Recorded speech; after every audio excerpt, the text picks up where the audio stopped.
আদালতে ক্ষমা চাইলেন ভূপতিনগরের ওসি। কোনো মামলার তদন্ত করতে পারবেন না ওসি। আদালতের অনুমতি ছাড়া চার্জশিটও নয়। 15 এপ্রিল পর্যন্ত কোনো অভিযুক্তকে গ্রেফতার নয়। আগামী সোমবার রিপোর্ট দিয়ে জানাতে হবে রাজ্যকে। আরও একবার জানিয়ে রাখবো এই মুহূর্তের আপডেট, ভূপতিনগর কাণ্ডের আপডেট। আদালতে ক্ষমা চাইলেন ভূপতিনগরের ওসি। কোনো মামলার তদন্তও করতে পারবেন না ওসি। আদালতের অনুমতি ছাড়া চার্জশিটও নয়। 15 এপ্রিল পর্যন্ত কোনো অভিযুক্তকে গ্রেফতার নয়। আগামী সোমবার রিপোর্ট দিয়ে জানাতে হবে রাজ্যকে।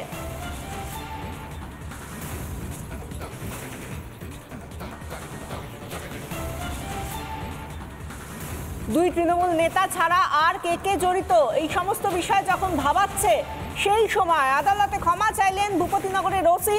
কোনো মামলার তদন্ত তিনি করতে পারবেন না, অর্থাৎ ওই ওসি এই মুহূর্তে দাঁড়িয়ে কোনো মামলার তদন্ত করতে পারবেন না।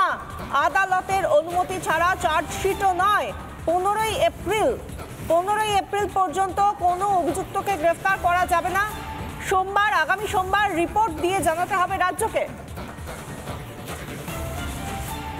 আদালতে ক্ষমা চাইলেন ভূপতিনগরের ওসি। আদালতে ক্ষমা যে জায়গা থেকে তিনি চাইছেন সেই সময় থেকে তাকে বলা হলো যে কোনো মামলার তদন্ত তিনি করতে পারবেন না, অর্থাৎ ওই ওসি, ভূপতিনগর থানার ওসি, তিনি কোনো মামলার তদন্ত করতে পারবেন না।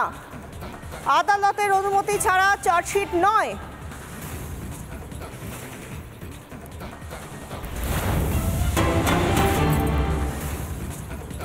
ভূপতিনগর বিস্ফোরণ কাণ্ডে ধৃতদের দফায় দফায় জেরা। ধৃত দুজনকে জেরা এনআইএর আধিকারিকদের।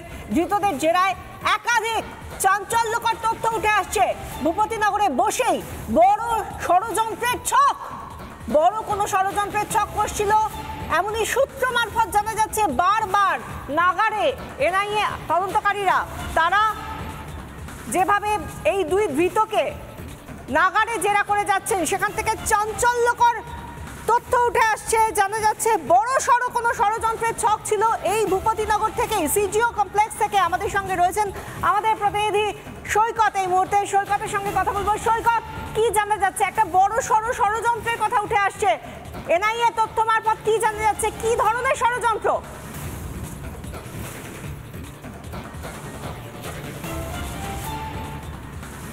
একদমই এনআইএ যে ইনফরমেশন আদালতে শেয়ার করেছে সেই ইনফরমেশনে বলা হচ্ছে লার্জার কনস্পিরেসি, বৃহত্তর ষড়যন্ত্র। সেই বৃহত্তর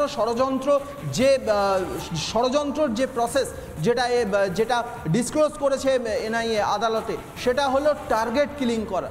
টার্গেট কিলিং অর্থাৎ সাধারণ মানুষ যারা বলতে গেলে একেবারে ইনোসেন্ট সিভিলিয়ান, এই কথাটা উল্লেখ রয়েছে এনআইএর সাবমিশনে। ইনোসেন্ট সিভিলিয়ান অর্থাৎ সাধারণ মানুষ যারা আনআর্ম, অর্থাৎ যারা নিরস্ত্র, এই ধরনের সাধারণ মানুষদের ওপর টার্গেট কিলিং করার পরিকল্পনা করছিল এই অভিযুক্তরা। সেই জন্যে অবৈধভাবে এক্সপ্লোসিভ বিস্ফোরক মজুত করার পরিকল্পনা করেছিল। এবং এর পাশাপাশি এই ভূপতিনগরে বসেই এমন কিছু গোপন পরিকল্পনা করছিল যেটা কিন্তু দেশের নিরাপত্তা, দেশের সার্বভৌমত্বের ক্ষেত্রে অত্যন্ত বিপজ্জনক, অত্যন্ত ডেঞ্জারাস, ক্ষতিকারক। এই ধরনের পরিকল্পনা কিন্তু এই ভূপতিনগরে অভিযুক্তরা করছিল। এই বিষয়টাকেই, এই যে তাদের প্ল্যান, এই যে তাদের গোপন ষড়যন্ত্র, এটাকেই এনআইএর তরফ থেকে বৃহত্তর ষড়যন্ত্র বলা হয়েছে, লার্জার কনস্পিরেসি। সেই জন্যেই কিন্তু এই লার্জার কনস্পিরেসি এটাকে এগিয়ে নিয়ে যেতেই কিন্তু অভিযুক্তরা একটি গ্রুপ তৈরি করেছিল। সেই গ্রুপের মধ্যে অন্যতম এই যে দুজন অ্যারেস্ট হয়েছে। তাছাড়া এই গ্রুপের মধ্যে কারা কারা রয়েছে তা জানতেই কিন্তু গতকালকে 3 জনকে তলব করা হয়েছিল, কিন্তু সেই 3 জন আসেনি। সেই 3 জন 3 নাম্বার নোটিশটাও স্কিপ করে গেছেন। এবারে এই 3 জনের ক্ষেত্রে এনআইএ কী পদক্ষেপ নেয় সেটাই দেখার। কিন্তু এই ভূপতিনগরের বিস্ফোরণ শুধুমাত্র বিস্ফোরক মজুত এবং তার থেকে একটা বিস্ফোরণ হয়ে গেল, 3 জন মারা গেল, এর মধ্যে সীমাবদ্ধ নেই। এনআইএ আদালতে যেটা জানিয়েছে সেটা কিন্তু দেশের সার্বভৌমত্ব, দেশের উঠে আসছে যে টার্গেট কিলিং এর লক্ষ্য নেওয়া হয়েছিল। 2022-এর যে ঘটনার প্রেক্ষিতে এনআইএ গিয়েছিল, তাতে করে এত ভয়ঙ্কর তথ্য উঠে আসছে। ধন্যবাদ সৈকত। আমরা কথা বলছি বলছিলাম আমাদের সঙ্গে ছিলেন সরাসরি সিজিও কমপ্লেক্স থেকে আমাদের প্রতিনিধি সৈকত পাল, এবং যে তথ্য তিনি আমাদের সামনে তুলে ধরলেন এনআইএ সূত্র মারফত যেটা জানা যাচ্ছে, সাধারণ মানুষকে এই মজুত করা বিস্ফোরক তা দিয়ে সাধারণ মানুষকে টার্গেট কিলিং এর লক্ষ্য নেওয়া হয়েছিল। এত বড় অভিযোগ যখন উঠে আসছে সেই জায়গা থেকে বিজেপির তরফ থেকে দিলীপ ঘোষ এবং তাপস রায় তারা কি বলছেন শুনুন। এনআইএ গেছে, সব ঠান্ডা হবে। ইঁদুর বেরোচ্ছে, সাপ বেরোচ্ছে, সব বেরোবে, সব ঠান্ডা হবে। পশ্চিমবঙ্গকে দুর্নীতিমুক্ত আর দুষ্কৃতিমুক্ত করবে। কিন্তু ষড়যন্ত্র আছে বলে এনআইএ এসছে, আর এটা কোনো ছোটোখাটো নয়, আন্তর্জাতিক ষড়যন্ত্র।